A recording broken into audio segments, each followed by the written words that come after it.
Hi Leo, this is your horoscope for August 2017. Thanks for joining me. On the 2nd of August, Uranus, the planet of rebellion and eccentricity and doing things in your own special, unique way, it goes retrograde. And Uranus sits in your 9th house, right on top of your midheaven. And the midheaven has to do with career and it has to do with your vocational aptitudes. So some of you will have found your passions and will find your passions when it comes to your working life, or have done in this period that Uranus has moved up towards the midheaven. And some of you will have also noticed that you've done a lot of traveling and that you've done a lot of things independently and you've moved around a lot and things have been really, really busy and active and you've been all over the place. So those are the two ways I see Uranus affecting you Leos here, but when it goes retrograde, it quietens down, okay? So in terms of finding your path and your purpose, that's done with, and I mean, you don't need that. Once you've got the information, you're sorted. But if you have been all over the place and traipsing all over the world and not knowing where you belong and things have been all over and you've just been aimlessly wandering around, that too reduces with this Uranus going retrograde because order returns. Uranus is chaotic and it's unpredictable. So when it's in retrograde, things become more predictable. So if you have been lost, then that's a good thing. But if you have made a lot of progress, again, you don't need to really be bothered with Uranus going retrograde because you've got the information already that you needed. On the 7th of August, we've got a partial lunar eclipse, which is also a full moon in Aquarius. I'll make separate videos on the new moon in Aquarius, the full moon in Aquarius, and the new moon at the end of the month. I've already made the full moon video. I'll make the new moon video later on.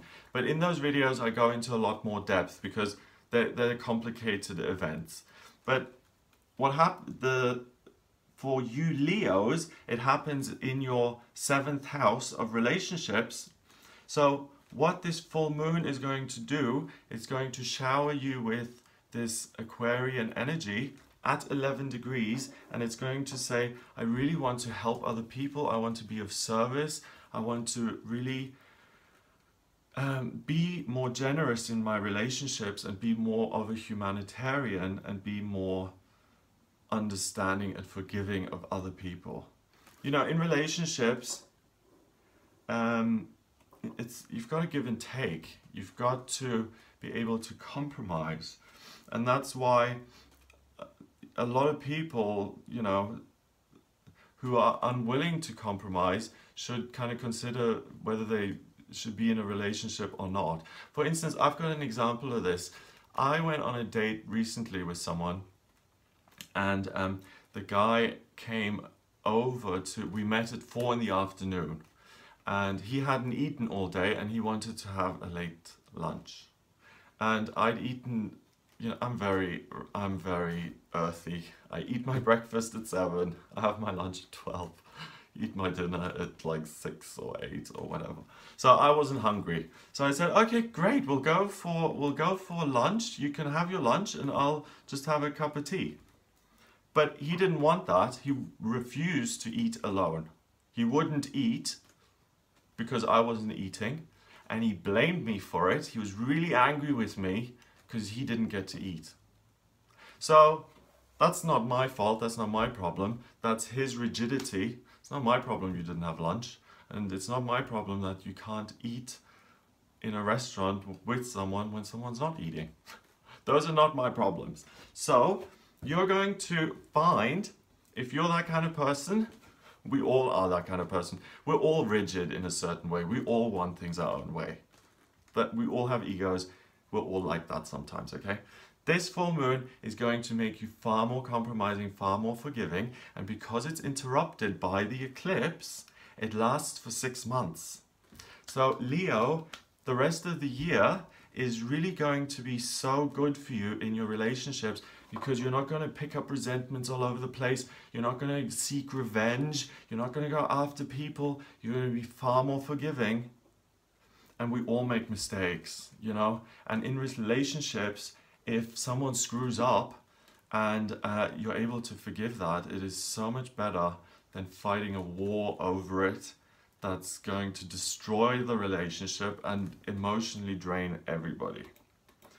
On the 9th, that doesn't excuse cheating or infidelity, but let's say your partner picks his teeth at dinner and it really irritates you. He like, so I'm showing myself up now because this is something that irritates me. Like if you're with someone, you love your husband or your wife, okay? But your husband has this habit after dinner of picking around in his teeth and you think it's disgusting and gross and you want to just smash him over the head with it because it's nasty and revolting, and you've told him loads of times not to do that and he still does it, you will be able to forgive that and let go of it. Even things like that. So that's really good. On the 9th of August until the 20th, we've got a Venus and Pluto opposition. And Venus is in Cancer in your 12th house, and Pluto is in Capricorn in your 6th house. Venus is the planet of love and beauty and creativity. In Cancer, she is very soft, very gentle, very nurturing, and your 12th house is your house of spirituality and your spiritual strength. So Leo, I think you're going to feel very emotional. I think you'll feel a strong connection with spirit, and I think you might be somewhat weepy. I think you'll feel much more than you did in July or June. And spiritually, it's just going to open up for you. Make sure you engage with that process and you don't become scared of it. Like, spiritual awakenings can sometimes be really unpleasant. If you look online, the symptoms of spiritual awakening, some of them are really kind of like unsettling. First of all, you have to let go of control. You realize that you're no longer running the show, and that's a huge shock to most people, that there is a plan, there is a higher power, there is something involved here. You have come here to achieve a mission. And just to realize that for a lot of people is a big shock. So it's really important, even if it feels unpleasant, to stick with the process and to see what comes up emotionally and spiritually, because that information that comes up is going to be very, very useful when you apply it to your day-to-day life and experience and routine. So for instance, you realize that I really don't care about insurance at all and I love animals. I'm going to make changes to my daily routine by transitioning out of this insurance job, and I'm going to go work, I'm going to do a course, or I'm going to train at an animal shelter, or I'm going to be a vet, I'm going to work with animals. It's that much information about your true spiritual nature is going to come up. And I love this because, you know, we always want people to understand us and love us. And most of us don't even understand ourselves. I mean, the Who Am I meditation by Ramana Maharshi. You do the Who Am I meditation. All you do is you say, who am I? I'm not that. Who am I? Who am I? And it's like an onion. You peel back the layers of the onion until you realize who you really are. And I've done that meditation and I've felt who I really am, but if you asked me to define it, I wouldn't be able to. I wouldn't be able to say it. It's a feeling.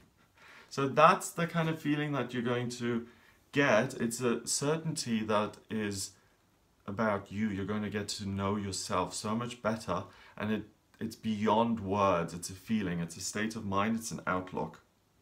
And that is going to help you make changes in your physical life. So any one of you Leos who are unhappy with the way your life is, if you feel stuck, if you feel bored, if you feel restless, if you feel irritable, you're going to be sent a lot of information via yourself. It's not pigeons arriving, you know. It's your feelings are going to tell you a lot of stuff, which is going to have potentially, if you apply these messages and the information, it's going to have a huge effect on your day-to-day experience. On the 12th of August, Mercury, the communication planet, is in Virgo, and it goes into retrograde until the 31st of August. When Mercury goes retrograde, especially when it's in Virgo, a sign that it rules, communication becomes more stifled and more difficult. It's in your second house of money, so there could be complications in terms of your finances, especially if you do things like moving your money around, investing, savings, stockbrokers, Wall Street, whatever, finance, pension plans, insurances, anything to do with your money. Leave it alone from the 12th to the 5th of September, I promise you. Because Mercury in Virgo in retrograde is really going to screw things up for you if you take on a new financial plan. And the financial advisor, for instance, if you go see a financial advisor and he says, you know, this is super low risk and I guarantee you're going to make 5% on your savings, it's going to be fabulous and wonderful, and there's minimal risk, you'll lose our money. Mercury retrograde will set you up with people who are going to cause you problems when it comes to money. So your money situation needs to be left alone. So you're working with that until the 21st of August, which is when there is a total solar eclipse, which is also a new moon in Leo. So like I said, I make separate videos on the full moons and new moons to go into more detail. But for you, Leo, this new moon in Leo is in your sign, in your first house. So it couldn't be any better, because a new moon pulls in energy, and it pulls in your energy into yourself. So you're getting bigger and bigger and stronger, and your identity is being crystallized. It's almost like, you know, taking a piece of coal and putting so much pressure on it that it becomes a diamond. That's what's happening. So much energy is coming in that you're being filled with all this Leo, and it burns you into something purer and more amazing than you were before. In relation to your work, to what you're trying to achieve on the planet, your life purpose, and the way you see yourself and the way you see your own power. And because it's interrupted, because it's an eclipse, it lasts for 6 months. So Leo, you've got a really great 6 months ahead of you of feeling totally confident. Your work is going to thrive and improve, and you will see things from your perspective. You're not going to say, oh, the world is such a terrible place and I have to take this job. You're going to be like, I am an expert, I have skills, I am a queen, I'm a king. I'm gonna do something amazing. And when you approach something with that kind of attitude, you can really build something amazing. You know, the sky's the limit. If I think I can only live in my little town for my whole life, then that's what's going to happen. But if I think I can move to Thailand on a whim, then that's what's going to happen. It's a matter of perspective, and your perspective about yourself goes like this. Everything becomes possible. Finally, on the 26th of August, Venus joins all of this energy in your first house when Venus goes into Leo, into your first house, and she joins Mars, so the male and female coming together in Leo. New life, new beginnings in terms of yourself.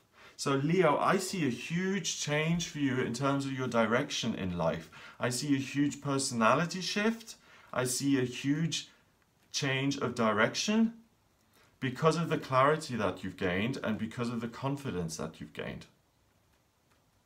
If you're already in a situation which is perfect and you now have that additional confidence and you can just embrace it or even take it to the next level, that's great.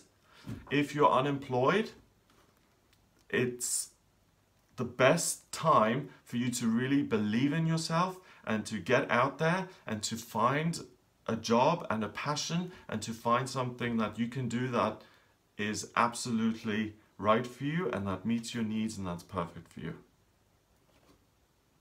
Because your perspective changes and what we put out that is what we get back. If I think I'm great, the world is going to reflect that to me. If I think I'm worthless and nothing, the world is going to reflect that to me. You are really in yourself, so you're going to really create wonderful circumstances here for yourself in August. And it's an eclipse that lasts 6 months, so I just want to congratulate you, because this is like the best early birthday present ever, isn't it? So have a wonderful 6 months. Good luck to you, especially if you're a public figure or a performer or an artist or something like that, or a family person with children and the ability to have fun and all the things connected with Leo. You're really going to have a good time here. So I hope you have a wonderful August. If you'd like me to draw up your chart and analyze that, I can do that via a personal reading, and I can also put these transits around your birth chart to see how these things going on in the sky affect you specifically. So if you'd like me to do that, then get in touch via my website. It's gregoryscott.com. Click on the readings tab to order your reading. Please remember to subscribe, and I'll speak to you next month.